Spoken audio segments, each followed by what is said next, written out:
Welcome to Grumpy Young Guy Reviews. Well, the grumpy guy, that's me. Today we're going to be looking at, talking about Rapidgate. So most of you know about Rapidgate. I'm not going to go too much into that. But this Leaf is the 2018 40 kilowatt hour, and it's an early one, so it has the pre-software update applied to it at the moment. So what I thought I'd do is I would do a trip today. I would rapid charge twice, and then next week the software update's been applied to this vehicle. So I would then do the same trip next week, and to see if there was kind of any improvements.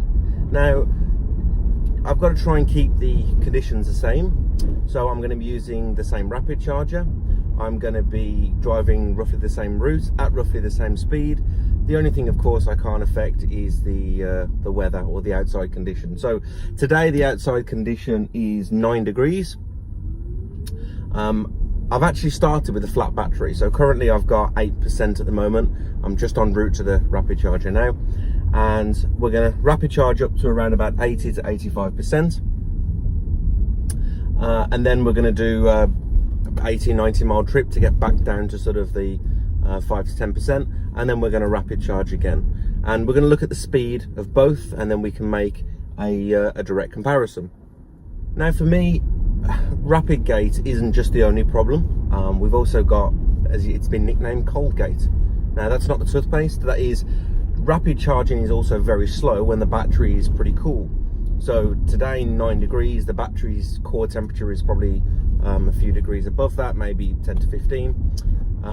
But at also these temperatures, it also slows down as well. So what I want to see is, has this software update which Nissan has applied to all vehicles after May 2019, have they, May 2018, have they actually made a difference, not just to the rapid charging when the battery is hot, but is it made any difference to rapid charging when the battery is cold?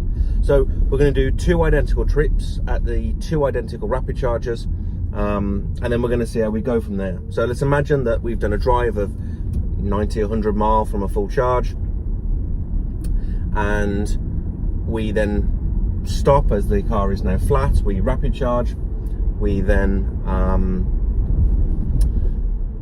drive again for about another 80-90 mile, rapid charge a final time. And more interestingly, I'm going to be looking at 2 things: how long the rapid charge takes, because ultimately that's the only real bit that actually counts, and also we can look at some data while we're doing it. So we'll be looking at charge power, of course, during the rapid charge, to see how much difference it actually makes. So one thing is obviously is how much power we're getting delivered in kilowatts, but also ultimately how long does it take? Does it take 2 minutes off a charge? Does it take 10 minutes off a charge? And is there good improvements when the battery is hot, and very minor improvements when the battery's on the colder side? So first stop is, we're going to head to a Polar rapid charger, one of their ultra charge units, and we're going to get on charge, and then I'll show you what's going on. So I'll see you there. Right then, we've arrived at the rapid charger. So it's a Polar ultra charge unit.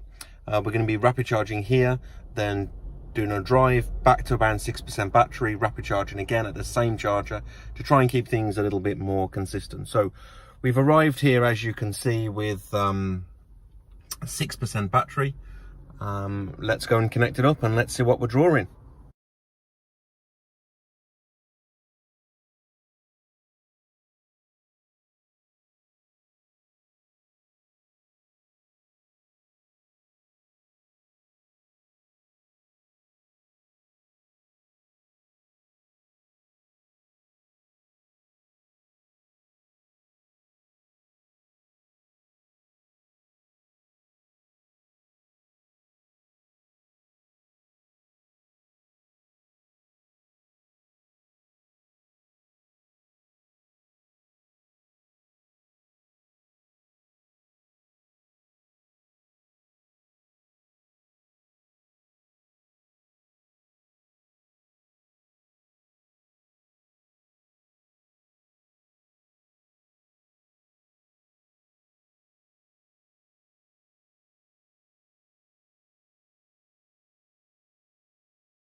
Right then, rapid charge number 1 complete. As you can see, the temperature increased quite a bit.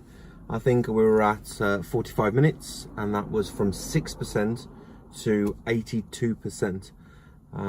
As you can see, up to around 45%, we were cruising along at 43, 45, 44, 45 kilowatts. And then after 45, it just tailed off completely. And that end bit really took a long time. So let's go for a drive, and then we'll come back and we'll do another rapid charge and see how we get on. So let's head to the motorway.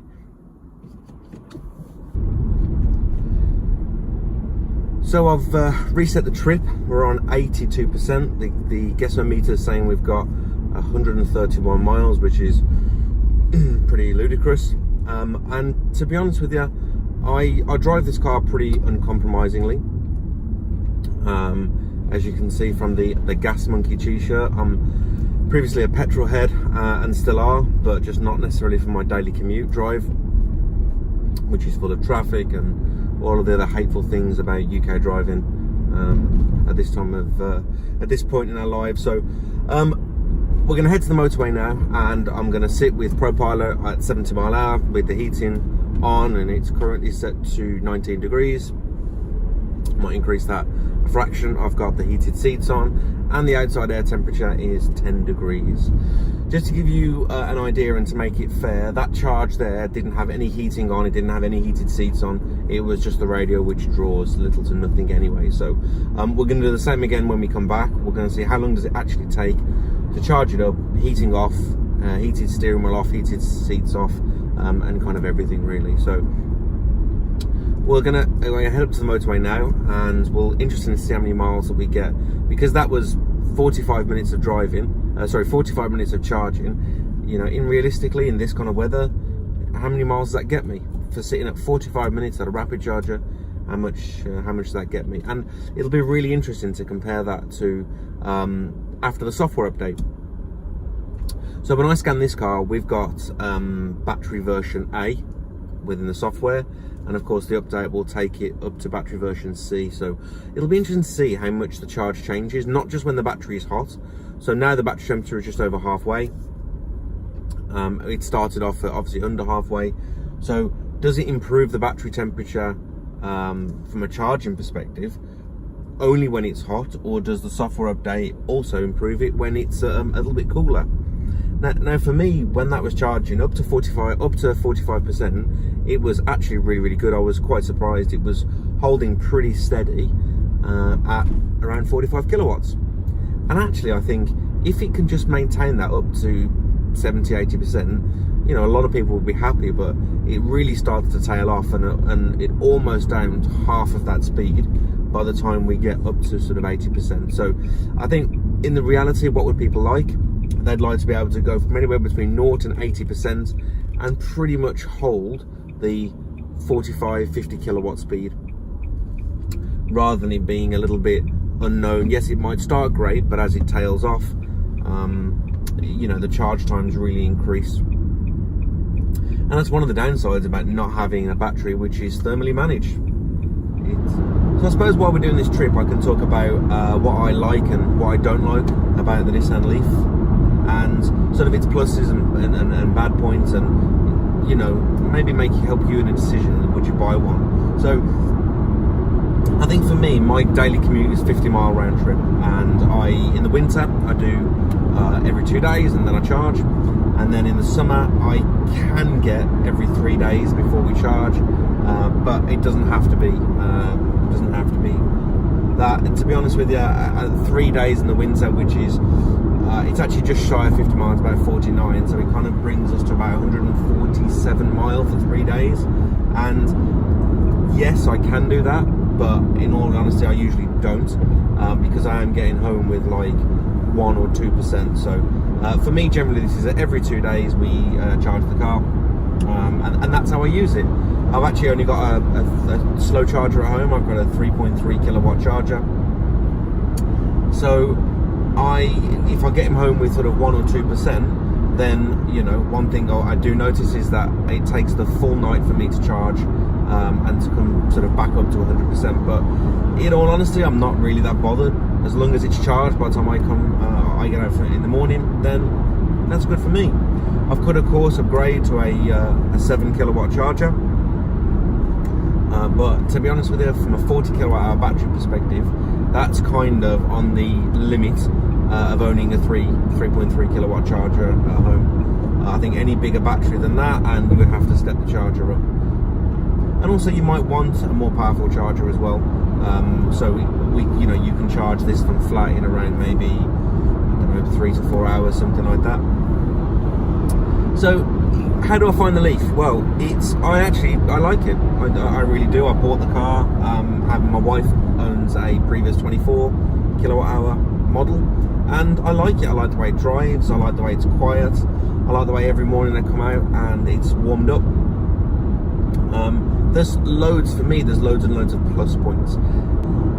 Getting onto the car a little bit and the way it drives, I think that's a big point for me. I think this is a relatively quick car. It's not fast, but it is certainly nippy, and the performance for me, you know, it's pretty good. Oddly enough, my previous car was petrol, and that was about twice the power of this car with all-wheel drive. And in a way, I don't miss that power, because I find this power, this is much more usable for me.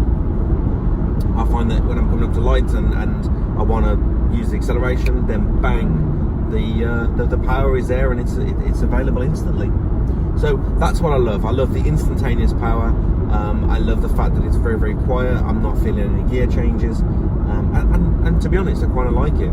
The gripes about this car, and they might be small, but one of them is the seats. So the seats, they look nice, they're comfy, but they offer side to side little to no support, and maybe that's just me coming out of previous cars with relatively hugging seats, and you kind of feel nice and snug, and if you go around a corner pretty quickly, they kind of hold you in place. But these don't. They let you slip and slide around. For me, the heated seats have got two annoyances, and annoyance number one is they take ages to get hot. So on comparison, I was in my brother-in-law's Audi, and it's, you know, an old one, it's nothing new, and they get hot within about 30 seconds to a minute. They are red hot, and you're turning the dial down on these. I find these seats can be 5 minutes, almost 10 minutes to get really nice and warm, to the point that you actually want to switch them off, or you're switching them down from the high to the low. So I don't really understand why. You know, I've many cars that have got good heated seats, and the Leaf, when they're hot, they're nice, but we're sort of 5 to 10 minutes. In typical fashion, we've reached the M1 heading north, and it's installing smart motorways. If it's anything like the smart motorways where I am, they install them and then forget about them. This is a typical first sign says 40, second sign says 60, third sign says 50, and I think they're just actually, there's only about 3 people we're now working in the control center, and they obviously don't talk to each other. The 3 totally separate people, but yeah, let's hope these are a damn sight better. So we've done 42 miles since the rapid charger, and we are down to 52% battery. So we started with 82, so we've used 30% battery to drive 42 miles. Now, pretty consistently, I've been averaging more like 70 mile an hour, but sitting between 65 and 70 depending on the traffic. But the ProPilot has been set. Is this person going to move? No, thank you very much. Slight hiccup there, excuse me. Yeah, traditionally the cruise has been set at 70 mile an hour, only slowing down when we have to go past trucks. So it's been pretty consistent.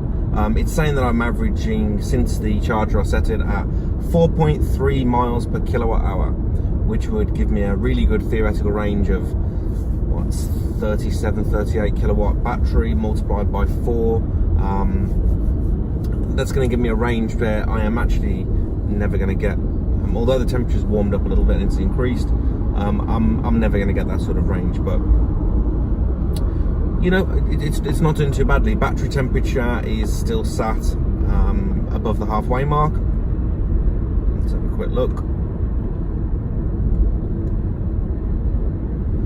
yeah, it's probably one notch above the halfway mark. Probably a very nice temperature for the battery to be at, actually. Kind of midway to slightly warmer, and that provides a very efficient battery. If only we had the capability of keeping it there, that would be ideal. But so okay, so we are about 10 miles out back from the charger. So far we've done 93.7 miles and the low battery warning has just come on, so I've backed the speed off just to 65, just so we make it back. I'm pretty confident we will anyway, but it's kind of just to make sure, really. So again, I've been sat at 70 mile an hour the whole way. The battery has warmed up just a touch, 1 bar up. So I guess the next charge will be quite interesting. We'll be charging, I mean, we're at 8% battery at the moment, and we've still got, yeah, probably about 10 mile, maybe 8 to 10 mile left. So we'll be getting back with a pretty empty battery back to the charger.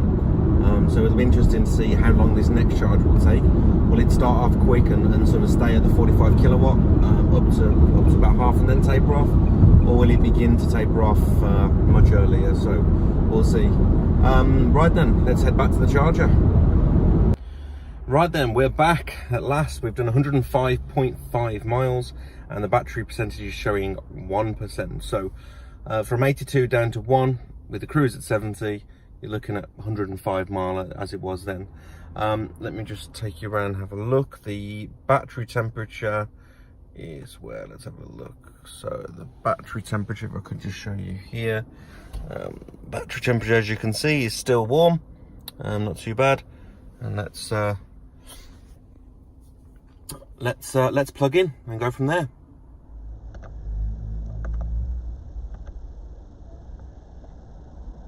So started with the battery temperature as it is, and a very disappointing 25 kilowatts. So this is affected with the old software on the second rapid charge.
Right then, we're at 1 hour and we are at 72%. This is painful, it really is. We've pulled 25 kilowatt hours, which matches the thing. We're holding steady at 25 kilowatts, which is painful, it really is. Let's see how long it takes to get back to our 82%, which is where we started from. So keep waiting. And there we go, 82%. So we drove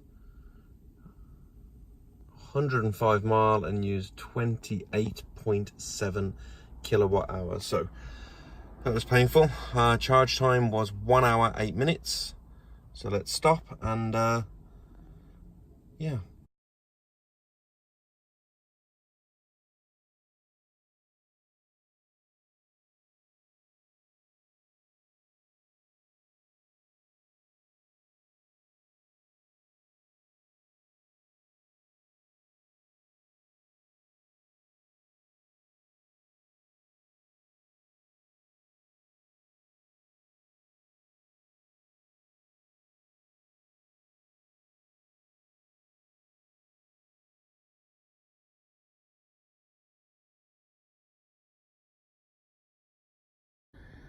Right then, we're back at the charger. The software update has been applied, and I've checked that with the diagnostic tool.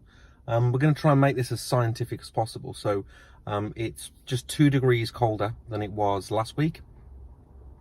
So we started with the same battery percentage, 6%, and then we're going to charge up to 82%. Now, looking at the figures from last week, this first charge went from 6% to 82%.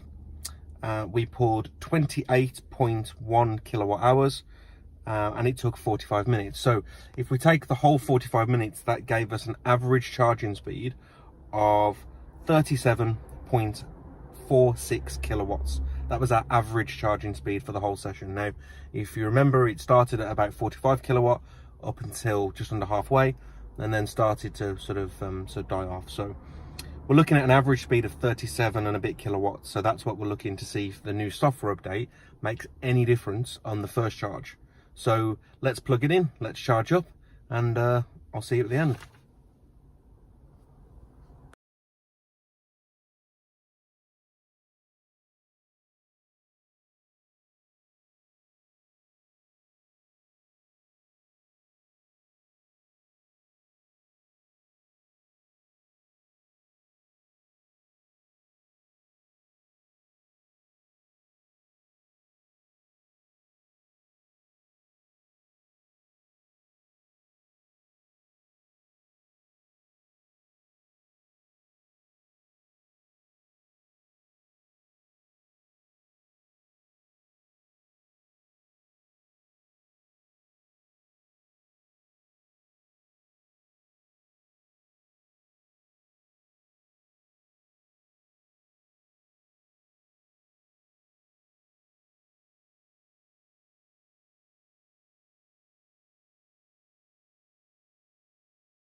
Okay, so charge one complete, which actually shows that the software update makes absolutely no difference to the first charge whatsoever.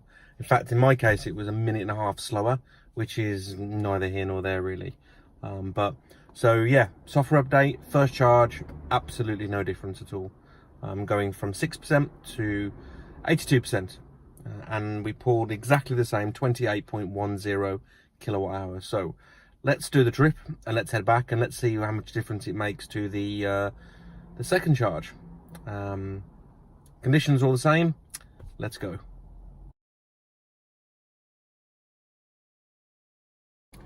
Okay then, so 105 mile done. Battery is at 1%. Now, if we look at the data from the second charge last time, to go from 1% all the way back to 82 took 1 hour 9 minutes, and it flatlined at 25 kilowatt for the whole charge, which is why it took so slow. So we've just begun charging, and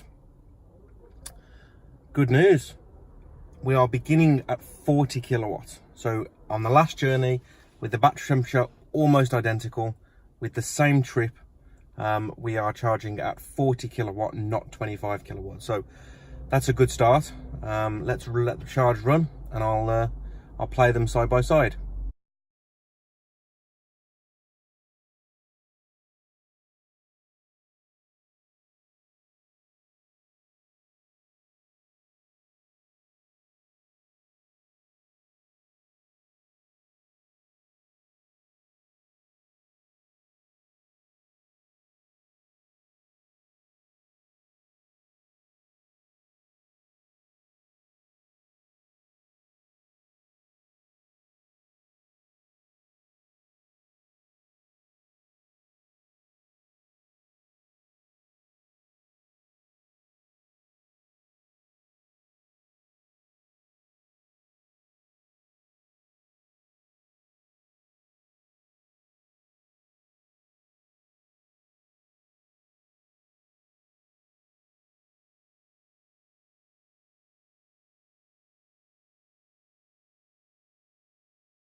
Okay then, so charge complete. I think one thing we did notice is it was quicker.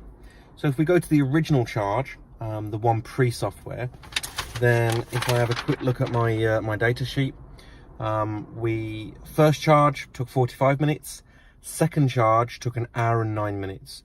So of an increase there of 45, 55, 24 minutes.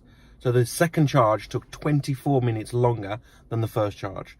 If we go to the charge today, which was post software update, the first charge took 46 minutes. 1 minute slower than the last week. And then today's charge only took 52 minutes, which represents a 8-minute increase in charge time. Not such a big increase at all. If we look at on the old software, with the second charge, we averaged 25 kilowatts, and today's charge with the new software, we averaged 33 kilowatts, which really took that time. So as you can see, by the end of it, it's pretty much crippled the charge. The battery is very far into the red. So I think actually this software update works to improve the first and second charge, and then beyond that, the car's crippled from a heat perspective. So you're always going to be restricted on the charge from that point. So the question is Rapidgate fixed? In my opinion, you obviously can't fix it because we have no thermal management. They've basically just allowed you to heat the battery up on the second full charge more aggressively. So they've able you to heat the battery up very aggressively, keeping it a 40 kilowatt charge up until probably around 70%, something around there. As before, it's obviously flatlined at 25 kilowatts for the whole charge. So I mean, these are extreme tests. I'm charging from almost 0 right through to 82. Traditionally, obviously, if you're only charging maybe 10% to 70%, then you're not going to heat the battery up, so you may get a reasonable third charge. But kind of beyond that, the car's crippled from a charging perspective. It really then needs an overnight cool to sort of allow you to charge again. So you can see at the moment the battery is very, very far into the red, and we're down at 15 kilowatt charging. So, well, thank you for the test, and I look forward to seeing you at the next video. Thanks a lot.